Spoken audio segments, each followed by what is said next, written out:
Dibir Hayamim Beit, or 2 Chronicles, chapter 32. After these matters and this trustworthiness, Sanherib, sovereign of Ashur, came, and he entered Yehudah and encamped against the cities of defense, and said to break them open to himself. And Hizkiyahu saw that Sanherib had come, and his face was set to fight against Jerusalem, and he took counsel with his rulers and mighty men to stop the water from the springs which were outside the city, and they helped him. And many people were gathered, and they stopped all the springs and the stream that ran through the land, saying, "Why should the sovereigns of Ashur come and find much water?" And he strengthened himself and built up all the wall that was broken, and raised it up to the towers, and outside of it another wall, and strengthened Millo, the city of David, and made large numbers of weapons and shields. And he appointed battle officers over the people, and gathered them to him in the open space at the city gate, and spoke to their heart, saying, "Be strong and courageous. Do not be afraid, nor be cast down before the sovereign of Ashur, nor before all the army that is with him. For with us there are more than with him. With him is an arm of flesh, but with us is Yehovah our Elohim to help us and to fight our battles." And the people leaned on the words of Hizkiyahu, sovereign of Yehudah. After this, Sanherib, the sovereign of Ashur, sent his servants to Jerusalem.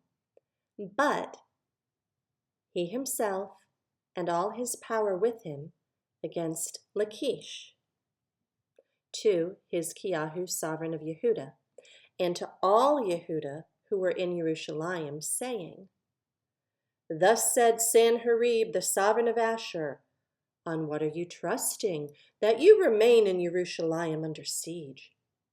Is Hizkiyahu not persuading you to give yourselves over to die by scarcity of food and by thirst, saying, 'Yehovah our Elohim shall deliver us from the hand of the sovereign of Ashur'?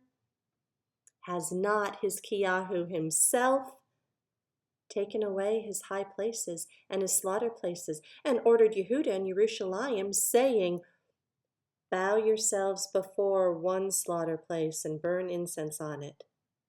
Do you not know what I and my fathers have done to all the peoples of other lands? Were the mighty ones of the nations of those lands in any way able to deliver their lands out of my hand?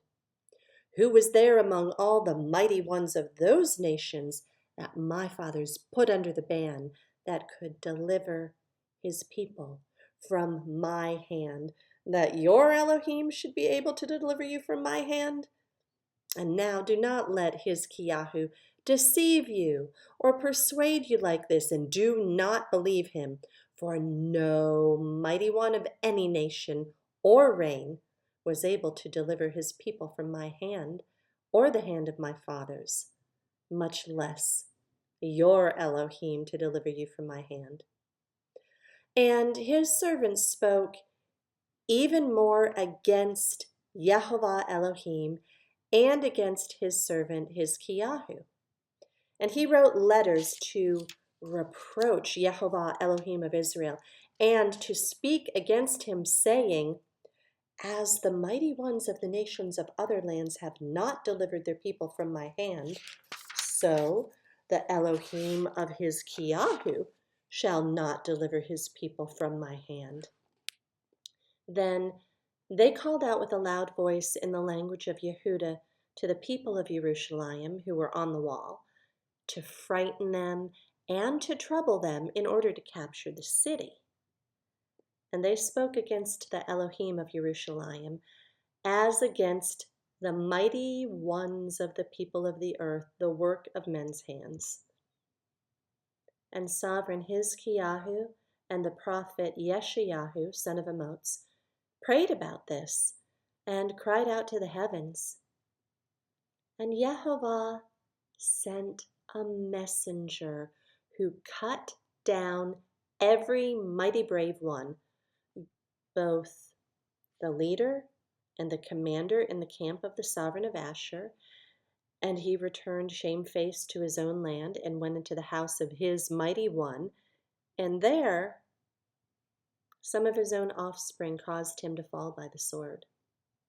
Thus Yehovah saved Hizkiyahu and the inhabitants of Jerusalem from the hand of Sanherib, the sovereign of Ashur, and from the hand of all the others, and guided them on every side. And many brought gifts to Yehovah at Jerusalem, and presents to Hizkiyahu, sovereign of Yehuda, and he was exalted in the eyes of all the nations thereafter. In those days, Hizkiyahu was sick and near death, and he prayed to Yehovah, and he spoke to him and appointed a sign for him. However, Hizkiyahu did not repay according to the good done him, for his heart was lifted up. Therefore wrath came upon him and upon Yehuda and Jerusalem. Then Hizkiah humbled himself for the pride of his heart, he and the inhabitants of Jerusalem, so that the wrath of Yehovah did not come upon them in the days of Hizkiyahu. And Hizkiyahu had much riches and esteem, and he made himself treasuries for silver and for gold and for precious stones and for spices and for shields and for all desirable utensils, and storehouses for the harvest of grain and wine and oil, and stalls for all kinds of livestock and folds for flocks. And he made cities for himself and possessions of great numbers of flocks and herds, for Elohim gave him much property. And Hizkiyahu himself had stopped the upper outlet of the waters of Gihon and directed them to the west side of the city of David. And Hizkiyahu prospered in all his work. However, with the envoys of the princes of Babel, whom they sent to ask him about the wonder that was done in the land, Elohim left him in order to try him, in order to know all that was in his heart. And the rest of the acts of Hizkiyahu and his loving commitment, see, they are written in the vision of Yeshayahu the prophet, son of Amoz, in the book of the sovereigns of Yehuda and Israel. So Hizkiyahu slept with his fathers, and they buried him in the upper burial sites of the inhabitants of Jerusalem, and esteemed him at his death. And Manasseh his son reigned in his place. Manasseh was 12 years old when he began to reign, and he reigned 55 years in Jerusalem. But he did evil in the eyes of Yehovah according to the abominations of the nations whom Yehovah dispossessed from before the children of Israel. For again, he rebuilt the high places which Hizkiyahu his father had broken down, and raised up slaughter places for the Baals, and made Asherim, and bowed himself to all the host of the heavens and served them. And he built slaughter places in the house of Yehovah, of which Yehovah had said, "In Jerusalem is my name forever." And he built slaughter places for all the host of heavens in the 2 courtyards of the house of Yehovah. And he made his sons pass through the fire in the valley of the son of Hinnom, and practiced magic, and used divination and witchcraft, and consulted mediums and spiritists. He did much evil in the eyes of Yehovah to provoke him. And he placed a carved image of the idol which he had made in the house of Elohim, of which Elohim had said to David and to Shlomo his son, "In this house and in Jerusalem, which I have chosen out of all the tribes of Israel, I put my name forever. And no more shall I remove the foot of Israel from the soil which I have appointed for your fathers, only if they guard to do all that I have commanded them, according to all the Torah and the laws and the right rulings by the hand of Moshe.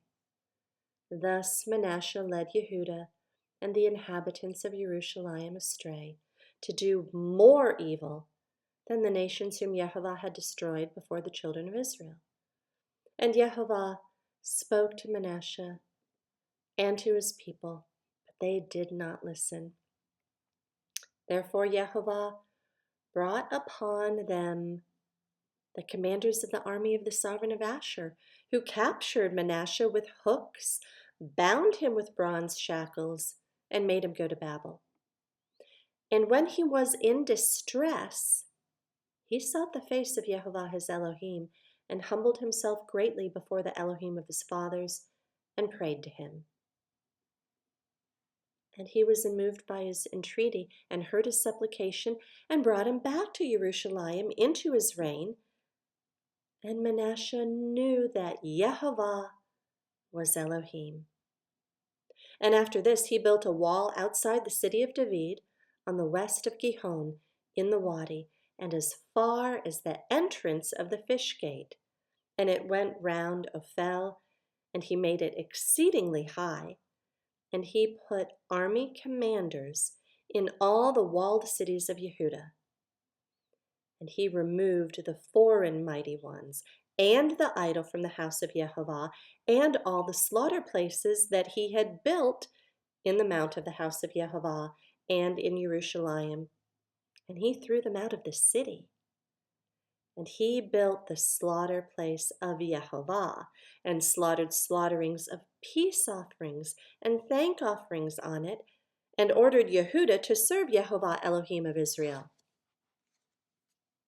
But the people were still slaughtering on the high places, though only to Yehovah their Elohim.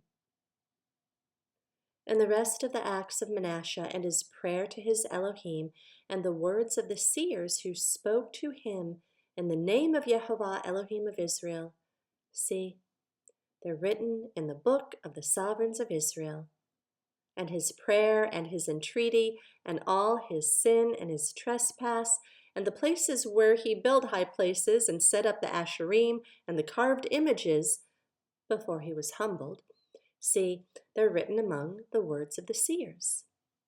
So Manasseh slept with his fathers, and they buried him in his own house, and his son Amon reigned in his place.